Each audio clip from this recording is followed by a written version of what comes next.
Shikues të MCN Ekonomi, përshëndetje, mirë se erdhë, do të jemi së bashku në këto minuta të rezervuara. Të gjithë jemi bërë dëshmitar javën e kaluar të pamjeve dramatike të një zjarri të një prej tregjeve në ish uzinën Dinamo, i cili shkrumboi rreth 100 magazina në rreth 10.000 metra katror.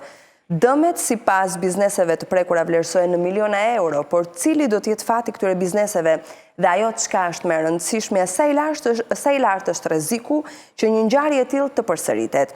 Do të analizojmë këtë ngjarje në dy këndvështrime të ndryshme nga i biznesit, por edhe në aspektin juridik. Me mua në studio është kreu i shoqatës së biznesit të vogël për Tiranën, zonja Blerina Gjuriçi. Faleminderit që jeni këtu. Përshëndetje, faleminderit. Dhe përmes internetit na bashkohet avokati Kujtim Cakrani. Avokat, përshëndetje, faleminderit. Përshëndetje, faleminderit për ftesën. Zonja Gjuriçi, ishte kjo që ndodhi javën e kaluar një goditje e fortë për biznesin e vogël, sepse në atë hapësirë operonin një numër i madh biznesesh? Unë në fakt doja ta nisja këtë emision si një keqardhje shumë të madhe për këto biznese, sepse është e tmerrshme që në mbrëmje ti t'jesh një sipërmarrës, ose mund ta themi në terma më praktik që në darkë ti ke bukën e fëmijëve, ndërsa në mëngjes pa pritur hap syt dhe ti nuk ke asnjë gjë. Unë personalisht e shoh që këtu nuk është se kemi vetëm këto 100 biznese që kanë qenë aty që janë prekur nga kjo fatkeqësi, sepse këto biznese kanë qenë magazina pikë shumice, që do të thotë aty janë furnizuar dhe shumë biznese të tjera në shkallë kombëtare. Dhe mund të them që kjo ka qenë ndoshta diçka, nuk mund të them që ka qenë pa dashje ose me dashje, sepse normalisht është një dikush tjetër që merret me këtë. Ka një hetim që po bëhet, sepse ne kemi qenë të pranishëm aty dhe nuk është se na kanë lejuar në fakt që të marrim asnjë lloj informacioni. Të gjitha ato kontakte që unë kam pasur, kam dashur që t'jenë sot prezent këtu, por nuk është se donin, ndoshta nga që akoma kanë atë frikën se çfarë do bëhet, qysh do bëhet, edhe nuk donin që të dilnin nëpër televizion që të flisnin për dëmet e tyre. Unë të thash e shpreh një keqardhje të madhe, sepse janë miliona euro dëm të çuara, por janë ato sipërmarrje të cilët kanë hedhur ndoshta mund të kenë 20-30 vite kontribute në ato biznese. Dhe siç e thash, nuk është se janë vetëm ato 100 biznese, por janë edhe familjet e tyre nga pas, që do të thotë brenda këtyre shtaditëve mund të kemi 1000 ndoshta shqiptar aktualisht minimumi në Tiranë që sot nuk kanë se çfarë të ofrojnë. E kuptoj. Avokat, mbi kë bien përgjegjësitë ligjore mbi atë ngjarje, mbi shtetin i cili detyron biznesin të operojë në ambiente të tilla, pa një minimum standardi sigurie, apo i vetë bizneseve që vendosin të tregtojnë në ambiente të tilla?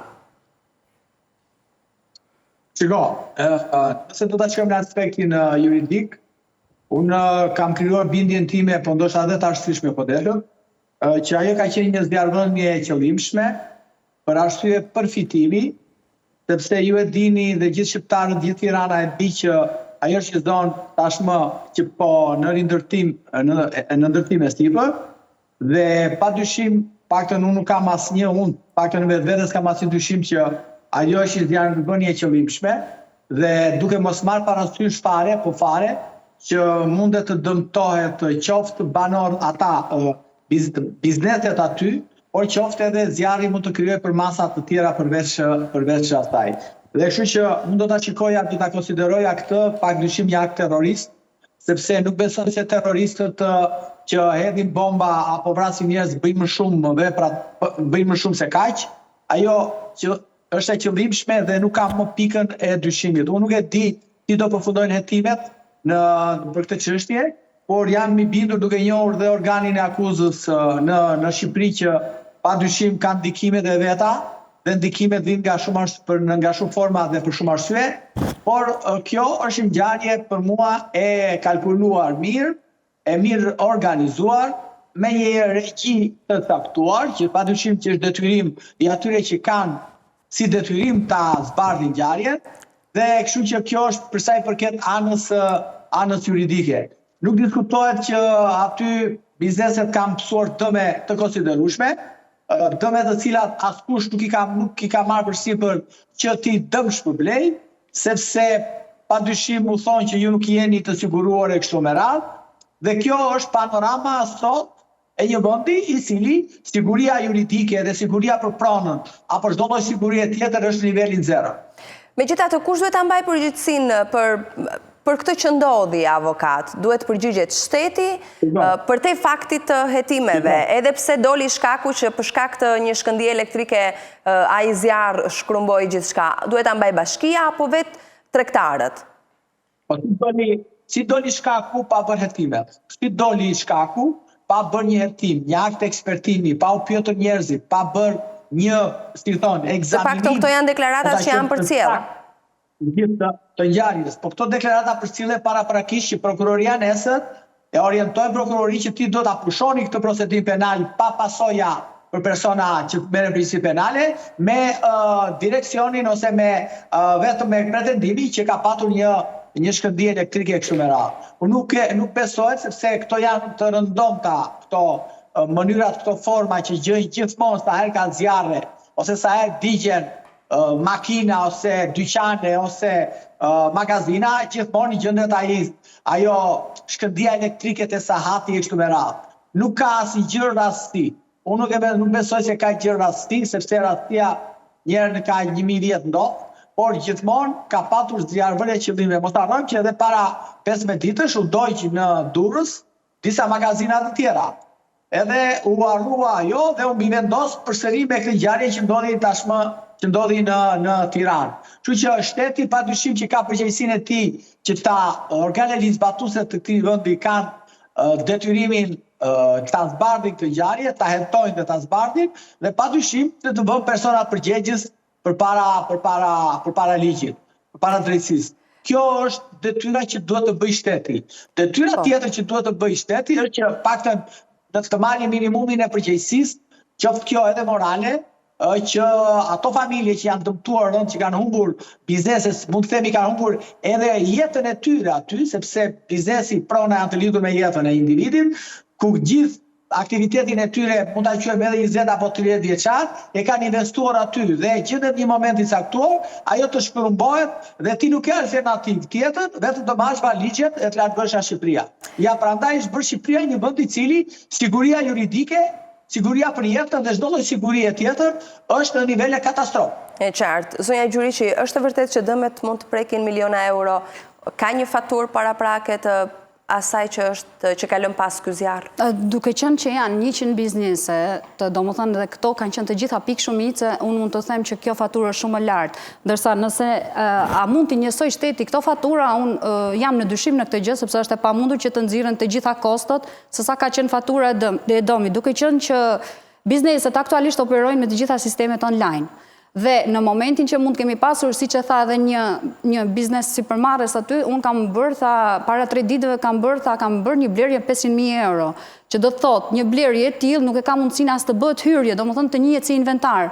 Dhe në momentin që edhe nëse janë të faturuara të gjitha, nëse ka një faturë të blerjes së mallit apo të zdoganimit të mallit, është djegur. Ato duhet patjetër që sepse varet sa ka qenë mundësia që ky ta bëj hyrje këtë mall. Pse dhe dokumentat kanë qenë prezente në përgjithësi të gjitha bizneset e vogla i mbajnë në objekt. Në përgjithësi janë të rralla ato bizneset të cilat kanë edhe zyrën, duke qenë që bizneset e vogla mundohen që të ulin sa më shumë kostot e tyre. Dhe kjo do të thotë që të gjitha edhe administrim, edhe administratën thojnë se ato e kanë në të njëjtin vend që kanë edhe magazina dhe që operojnë me mallin.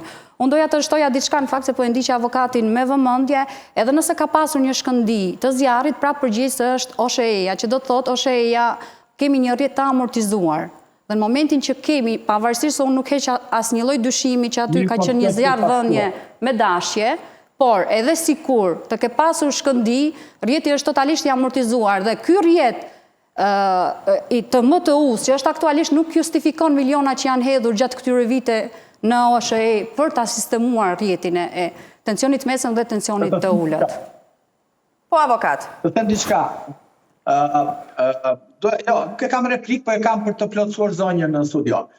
Padyshim që do kërkohet dhe nevojitet patjetër nga bizneset aty që të marrin ekspert të fushës, që njohin mirë këtë fushë, që të bëjnë një akt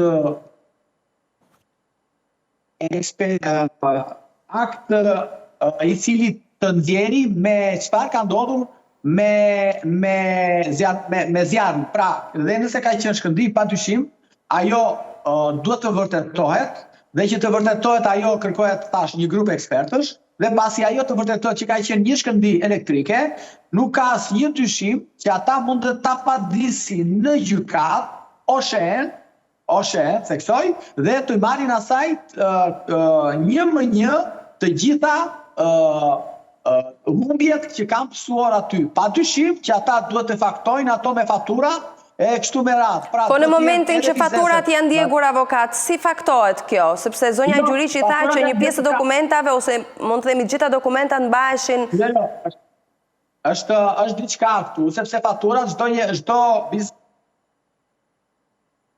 ka blerje, ka deklaruara, pra merret një parafërsi nëse nuk janë ndjekur faturat, sepse ata janë biznese të cilat operojnë, ato aty nuk i prodhojnë vetë në banesën e tyre dhe i shesin, ata diku i blejnë ato. Pra, ka një person, ka një kompani, një shoqëri tjetër ose persona të tjerë fizik që u shesin. Kështu që kjo është e verifikueshme për sa i përket justifikimit të pasurisë së tyre aty.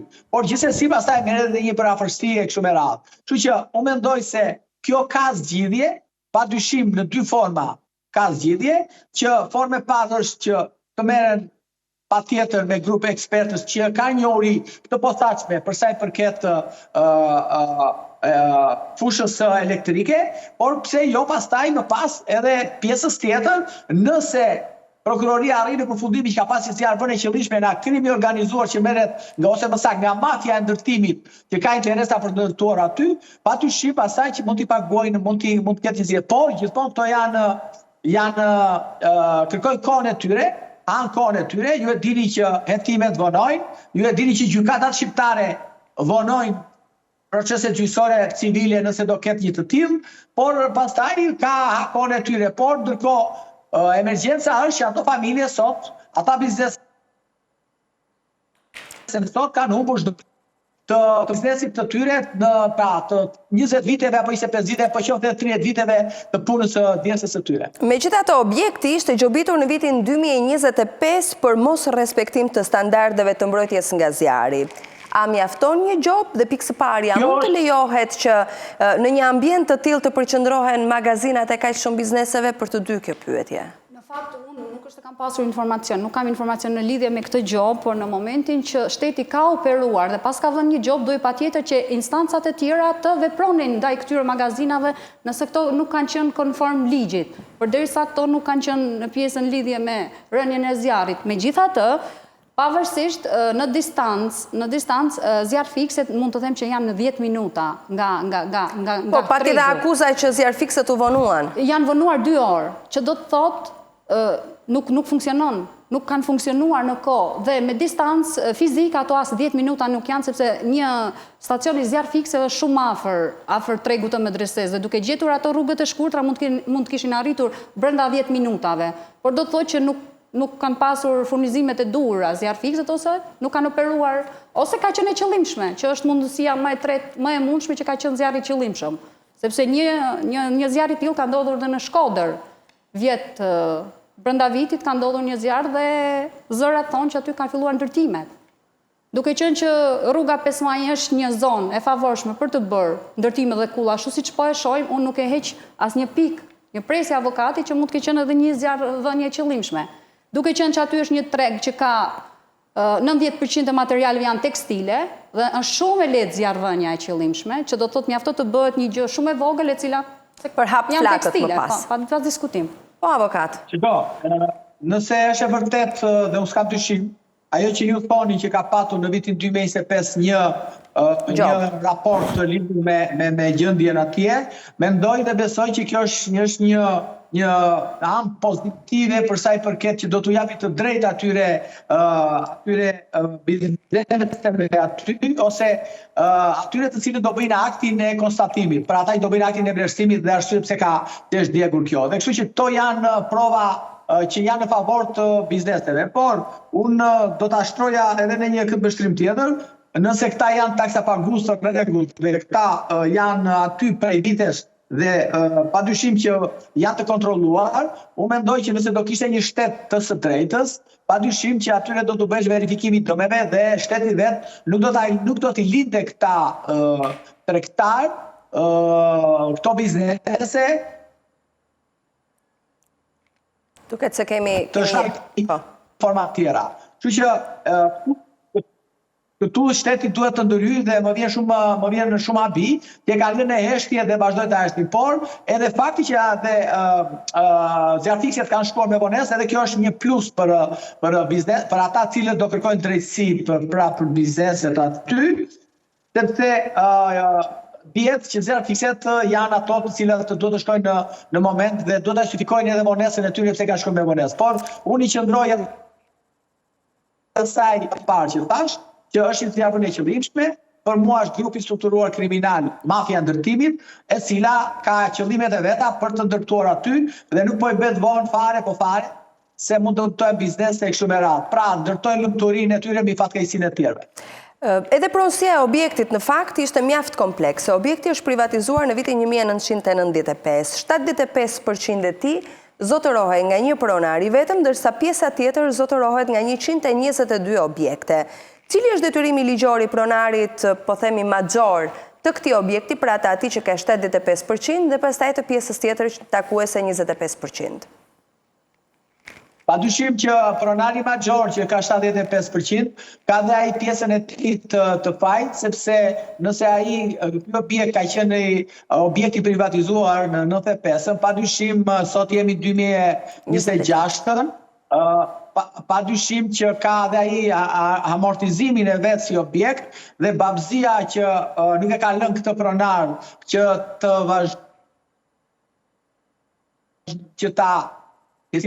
ribëj ato gjithë rrjetin elektrik nuk e ka lejuar dhe kështu që ka arritur në këtë përfundim. Por problemi është që askush nuk besoj se do mbaj përgjegjësia do t'i kaloj pronarit magjor të objektit, absolutisht jo, sepse nëse do t'i kaloj ati do ishte një dizastër gjithë fare edhe pronarët atje, pra bizneset aty. Kështu që unë mendoj se përgjegjësia padyshimi i kalon OSHE-s, teknikët e tyre të cilët nëse do ta besojnë versionin e shkëndijës elektrike, është përgjegjësia e tyre që nuk kanë ndërhyrë dhe kanë lejuar një rrjet të amortizuar prej shumë vitesh, të cilat sot ka sjell një katastrofë mund ta quajmë edhe humanitare dhe financiare. Zonja Blerina, si mund të ndodhë që në një objekt ku janë përqendruar kaq shumë magazina, ky objekt i ndarë vetëm me llamarina? Madje aty magazinoheshin edhe fishek zjarre. Të gjithëve individualisht na ka rënë që të shkojmë tek ai treg. Dhe në fakt ne kemi parë edhe se si është rrethimi i tyre, edhe se si ishin edhe fishek zjarret. Unë prap i lë instancave të shtetit gjithë përgjegjësinë kryesore, sepse tatimet, marrim rastin e tatimeve, janë të gatshme për të dalë nëpër sipërmarrje, nëpër biznese që të marrin ato që kanë për të marrë shtetet e tyre, mirëpo nuk është se respektojnë ligjin, sepse në momentin që edhe shteti një farë forme mund të themi që ndoshta imponon ligjit ndaj një biznesi, duhet patjetër që ai biznes do i përgjigjet, duke qenë që ai do që të jetë afatgjat në biznes. Patjetër. Kështu që mund të them, pavarësisht se këto ndoshta edhe ka qenë në faktë, se të jemi realista, nuk është se kanë qenë siguria teknike në format më të mira të mundshme. Dhe prandaj unë e thash edhe që parë, duke qenë që materialet aty janë të gjitha tekstil, është shumë e lehtë që të marrin zjarr, domethënë e gjithë, por unë nuk justifikoj në mënyrë absolute pjesën e vonesës së zjarrfikseve. Sepse ajo zonë është një zonë e qetë, sidomos në orët e vonave të masdites, nuk është se ka, mund të themi që kishte trafik ose diçka të cilat mund të pengonin në pjesën e zjarrfikseve. Kështu që nëse do ishte dashur dhe nëse nuk do kishte diçka të qëllimshme nga pas, megjithatë ne si shoqat biznesi ne po merremi me disa drafte, uroj që të na shkojnë deri aty ku duhet, domethënë të prekin të gjitha instancat e shtetit, që duan patjetër që ne të gjejmë një kosto analitike, sa ka qenë humbja e këtyre bizneseve. Po bëjmë një draft. Është e vështirë për të dalë? është e vështirë, vetëm si kur e tha avokati, ndoshta nëse ne marrim një mesatare mujore të shitjeve dhe të blerjeve, dhe aty mund të nxjerrim një, por që të nxjerret një kosto 100% është shumë e vështirë. Ishin të gjitha bizneset e formalizuara aty? Bizneset patjetër që janë. Janë të gjitha të formalizuara, pra e thjeshtëson. Pastaj nëse shitje dhe blerje, pastaj aty ka një gap, të cilën nuk mund të them, por që janë të formalizuara patjetër. Dhe kjo është në dëm të tregtarëve, të sipërmarrësve, të cilët nuk e faktojnë dot shitjet reale. Unë justifikojnë thonjza, në fakt, duke qenë që tatimet dhe taksat dhe shteti nuk është se është empatik ndaj sipërmarrjes lirë. Nuk është se mundohet që ta suportoj, ose t'jap ndonjë incentiv, vetëm mundohet se si ta, sepse kemi rastin, u dojtë tregu tani që janë më shumë se 100 biznese, kemi rastin e rritjes taksave tani për biznesin e vogël, që do kanë falimentuar gjysma këto 10 vite, do falimentojnë edhe gjysma e kësaj gjysme që kanë ngelur. Sepse rritja taksave tani që do hynë fuqi në janar, mund them që është një negativitet, ndoshta është e qëllimshme, megjithatë unë nuk e heq dot. Është e qëllimshme se duan që të monopolizojnë të gjitha llojet e shërbimeve të mundshme, duan që ti monopolizojnë. Avokat, çfarë ju mbetet bizneseve tani? Në një farë forme e tha zonja Blerina, po a ka ndonjë mënyrë që ata të dëmshpërblehen për dëmin që është shkaktuar, dëmin real flas? Shiko, thash, format klasike janë këto që thash unë, që ata, padyshim me shpenzimet e tyre do bëjnë aktet e ekspertimit me ekspert të cilët ka një orit postashme përsa i përket të kushe, të cilët do arrinë në konkluzionin përse është djegur, pra përse magazinat apo magazina u dojq, kush janë arsyet e kështu me radhë, dhe në fund, pastaj, pasi të bëjnë këto, ata do të drejtojnë gjykatës me kërkesë padit për shpërblim dëmi. Pasuror dhe jo pasuror, dhe kështu që kjo është forma klasike. Nëse thash, do ishte forma tjetër, në ajo që ata do ishin të siguruar pranë agjensive të kompanive të sigurimit private, dhe ajo do kërkon të hetimet, kuptohemi, sepse kompanit bëjnë hetimet e tyre para se ata të ndërshpërblejnë, por nuk e besoj që ata kanë patur këtë lloj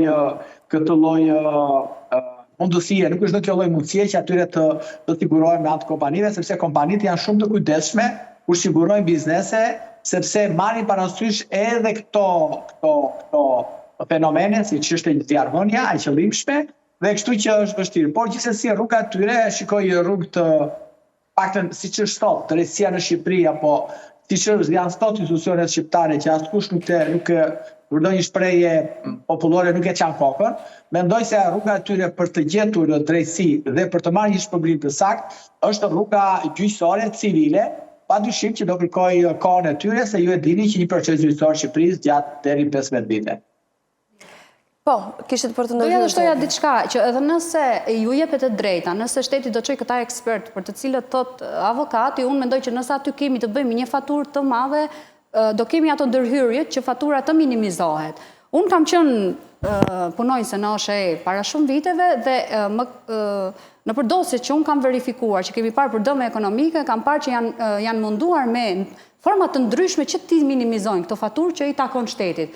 Kështu që unë jam shumë skeptike të kjo pjesë, të pjesa e meritokracisë, duke qenë që mos t'i heqim fare që një proces zgjat 10 vite. Çfarë do bëjnë këta sipërmarrës deri në momentin që të dëmshpërblehen nga shteti?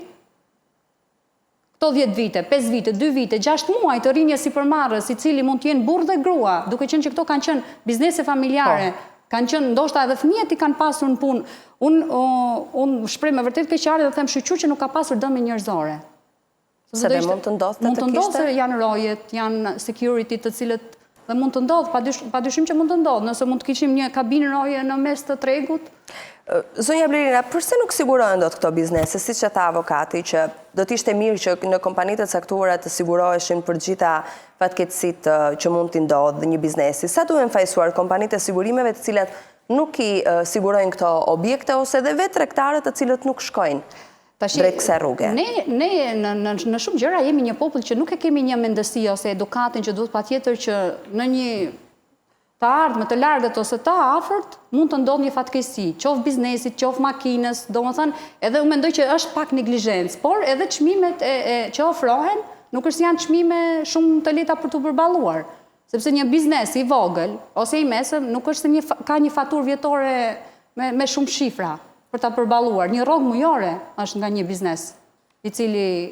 Kjo i bën ata, po themi, vulnerabël kundrejt... Unë mendoj që edhe mendësia jonë është i çike do më thënë, ndoshta nuk jemi akoma të edukuar që duhet patjetër që qartë qoftë shtëpinë, qoftë biznesin, qoftë makinën, të bëjmë të gjitha të siguruara.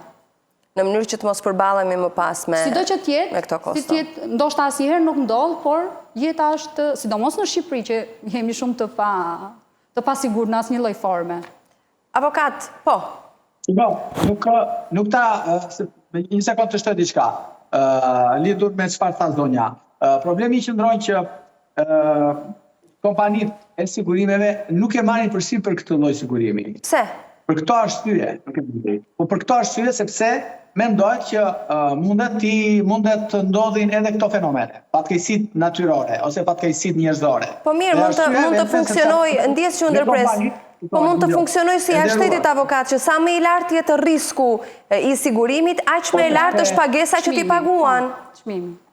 Edhe pse jashtë shtetit të qytetarët janë qytetarë dhe janë të ndërgjegjshëm, nuk abuzojnë me moralin e tyre, pra nuk shkon në mendje që të djegi biznese kështu me radhë, ka dhe andaj fenomene, po bën heftime dhe mbamësi të rënd penale personi i cili djegi biznesin e tij për të përfituar sigurimin e kështu me radhë. Por në Shqipëri nuk është kjo, është ajo, është dhe kultura nuk është, por mi të gjitha dhe kompanitë e sigurimit, ja shkoni ju nesër, thojnë do siguroj shtëpinë zjarri, nuk ka sigurojnë, sepse e di shumë mirë. Kompanitë e sigurimit e Shqipëri e duan fitimin të sigurt, nuk duan të kenë rrisje të kësaj natyre. Por kjo ka një zgjidhje. Ka një zgjidhje nëse ne do kishim pak të minimumin një shteti i cili do kishte përgjegjësi për këto, për qytetarëve vet, mund të kishte kompani të vetën privat, shtetërore. E cila mundet të afronte këtë të mirë këtyre bizneseve, më afronte këtë mundësi këtyre bizneseve. Por thash që këtu institucionet shqiptare janë institucionet që vetëm i duan bizneset për t'i vjen, i duan të marrë ato taksat, i duan t'i shfrytëzon, edhe pastaj në momentin që bizneset kanë hall dhe kanë nevoja e kështu me radhë, i bëjnë nuk u përgjigjen më ndërmes rrugës edhe kështu me radhë. Po a duhet të ndërhyjë shteti për gjetur një balancë që edhe kompanitë e sigurimeve të operojnë në treg, por edhe tregtarët apo bizneset apo qytetarët të mund të sigurojnë gjithçka që ata mendojnë se duhet siguruar? Po padyshim ne jetojmë në kapitalizëm, natyrisht që shteti nuk mund të ndërhyjë, por shteti është rregullator. Padyshim që është rregullator dhe shteti do të marrë përsipër, sepse janë qytetarët e vet, ashtu si shteti ka të drejtat e veta, ka dhe duhet të ketë detyrimet e tij. Pra nëse ka të drejtën që t'i kërkojë atij biznesit të paguajë punëtorët, sigurimet apo taksa detyrimet ndaj tij, ashtu dhe shteti duhet të përgjigjet për detyrimet që ai ka ndaj këtyre bizneseve. Kështu kjo është gjëja normale në kapitalizëm, sepse normalisht shteti është rregullator, por në Shqipëri shteti shqiptar nuk i bën këto, rasti shkon në mendje fare që mundet të bashkëpunojë me qytetarët e vet, por e fisë dhe sira në përkora të vështira si që jemi sot. Kuptoni ju tani çfarë ndodh, po ta marrni shembull. Po ndodh që është përmbytur Myzeqeja, gjetur sira perëndimore e qarku Fierit është përmbytur, edhe Vlorës bashkë.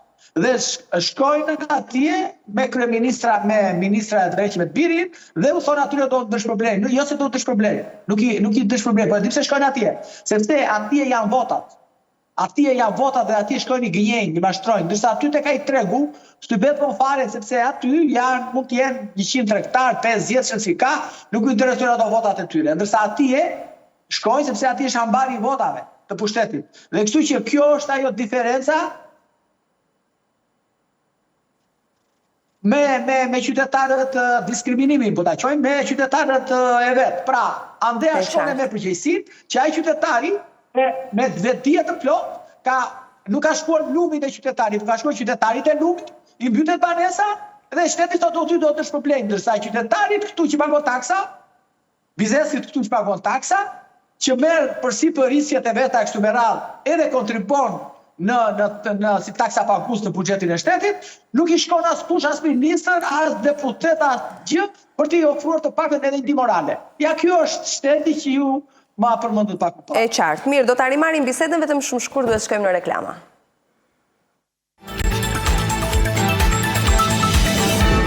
Jemi duke folur për tregun që u dosh javën e kaluar tek ish uzina Dinamo edhe dëmet dhe dëmshpërblimi që u takon tregtarëve. Zonja Blerina, ka një pikpyetje tjetër. Është për të vërtetuar nëse leja e shfrytëzimit ishte e dhënë për uzinë dhe jo për treg. Por çfarë ndodh nëse leja ishte për uzinë dhe nëse vërtetohet se leja e shfrytëzimit ishte pikërisht jo për treg, për të funksionuar ashtu siç funksiononte? Sa rëndohet, po themi, pozita e bashkisë, inspektoriateve të caktuara, tregtarëve gjithashtu? Në gjykimin tuaj, por do ta pyes edhe avokatin ligjërisht si funksionon. Unë mendoj që në rastin tonë, sipërmarrja duke qenë që ka pasur një dëm të rënd ekonomik, duhet patjetër që edhe nëse është përgjegjës, për këtë pjesë duhet patjetër që të hiqet barra e përgjegjësisë, duke qenë që ne paguajmë në mënyrë të jashtëzakonshme, agjenci, inspektoriate, të gjitha janë në terren çdo orë dhe çdo minutë për kontroll dhe për të vënë gjoba. Dhe në momentin që I ka ndryshuar drejtimi kësaj, domethënë nga uzinë, ka shkuar për të bërë një treg, duhet patjetër që përgjegjësia kryesore është tek shteti dhe tek institucionet përkatëse.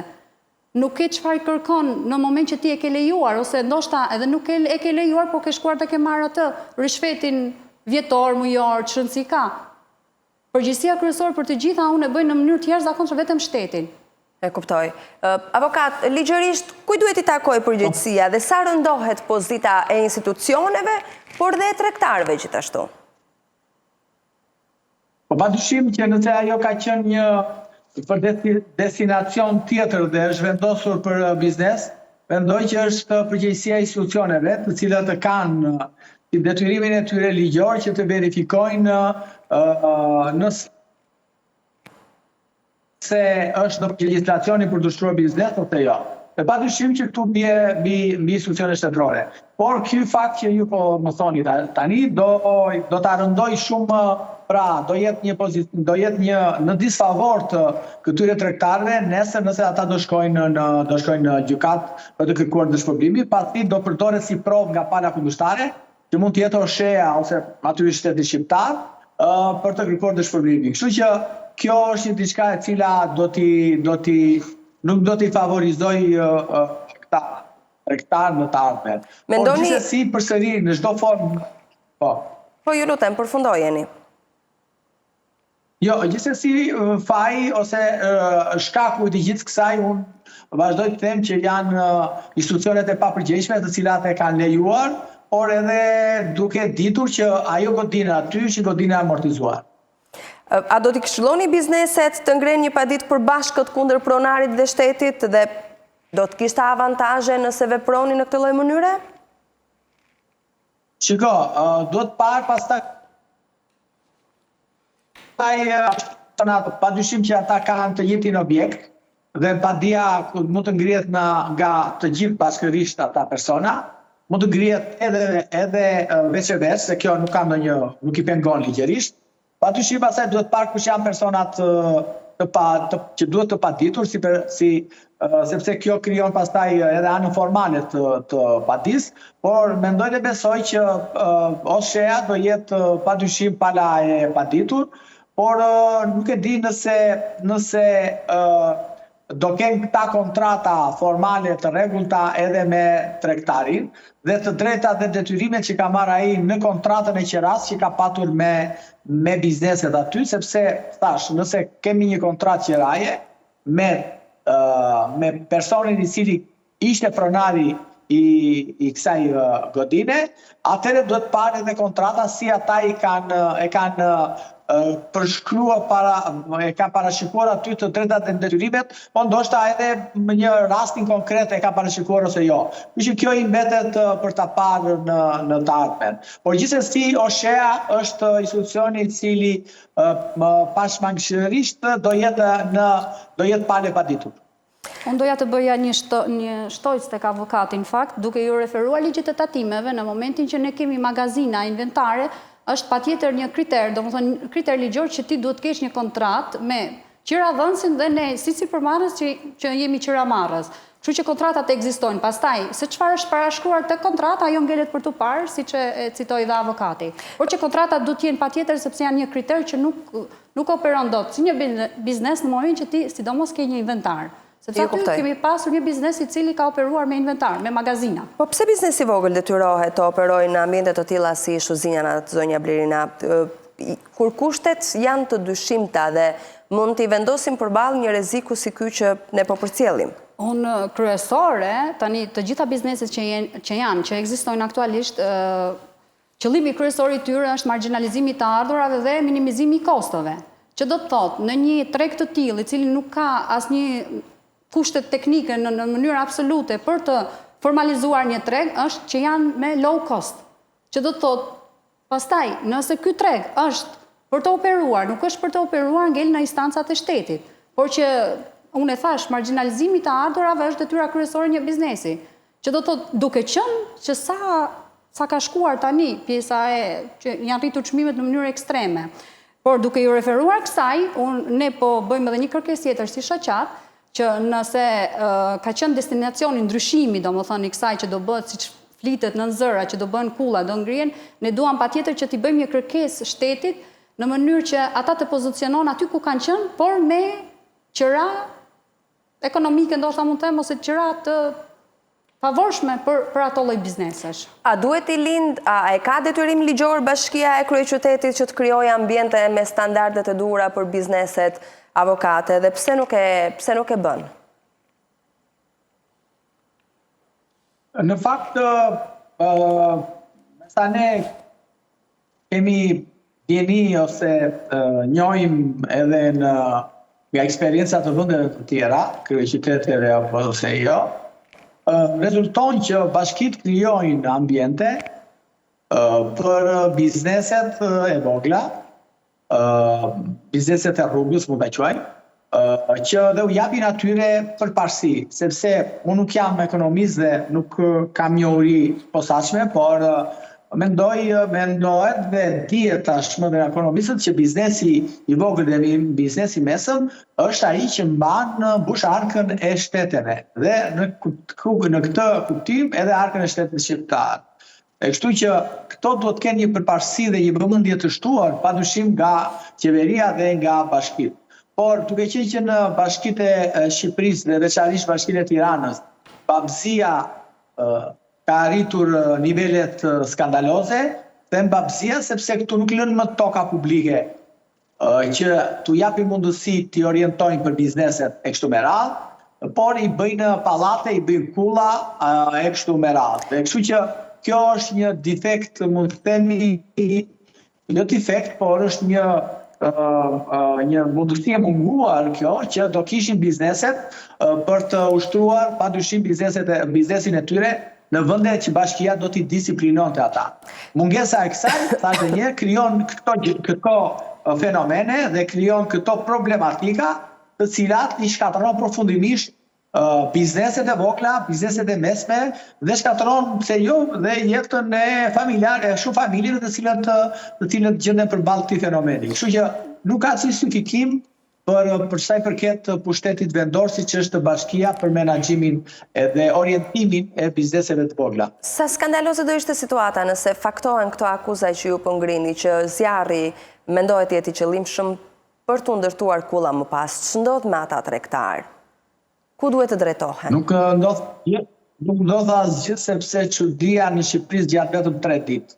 Në fakt pas 3 ditë do të gjëra shumë herë. Do ja bëja një ndërhyrje. Unë në Shqipëri tani ka filluar që mos të zgjas as 3 ditë fakt çudia, sepse ne atëna që kemi pas shkëndijat që u dogjë gjithë tregu, ne po merreshim me përmbytjet në Durrës. Që do të thotë ta fokusuan vëmendjen nga të hiqim ka ato përmbytje që ndodhen në Durrës dhe pothuajse në gjysmën e Shqipërisë dhe direkt doli pjesa e djegës tregu. Kështu që edhe ne jemi mësuar që çudia mos të zgjas 3 ditë, po të kemi çuar në 1 ditë.